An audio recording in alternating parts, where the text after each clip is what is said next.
पाकिस्तान के ग्वादर में चीन का कब्जा, श्रीलंका के हम्बनटोटा में चीन का कब्जा, बांग्लादेश के कॉक्स बाजार में चीन का कब्जा, म्यांमार में तख्ता पलट होने से चीन का दबदबा, भारत के साउथ वेस्ट में चीन का सीपीईसी कॉरिडोर और ईस्ट में खुद चाइना।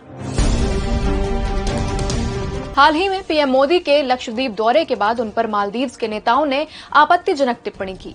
बदले में भारतीय हस्तियों और आम नागरिकों के बॉयकॉट मालदीव्स मूवमेंट पर वहां के राष्ट्रपति मुइज्जू का बयान आया कि मालदीव्स छोटा जरूर है, लेकिन ये उसे बुली करने का लाइसेंस नहीं है।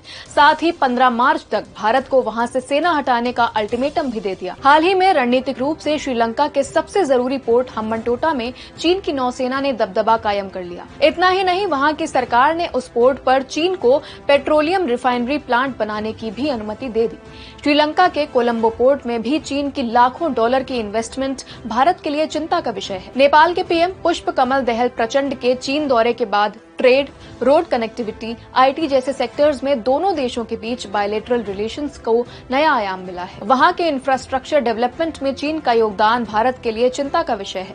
इतना ही नहीं, ब्रिक्स समिट के दौरान शी जिनपिंग ने शेख हसीना को यह आश्वासन दिया कि वो बांग्लादेश में बाहरी इंटरफेरेंस का सख्ती से विरोध करेगा और इकोनॉमिक साझेदारी मजबूत करेगा। भूटान के राजा का चीनी दौरा और फिर 2 बड़े ऐलान, चीन से सीमा विवाद पर समाधान और डिप्लोमेटिक रिश्ते बेहतर करने का प्रयास। ये चीन और भूटान की बढ़ती नजदीकियों का ही सबूत है।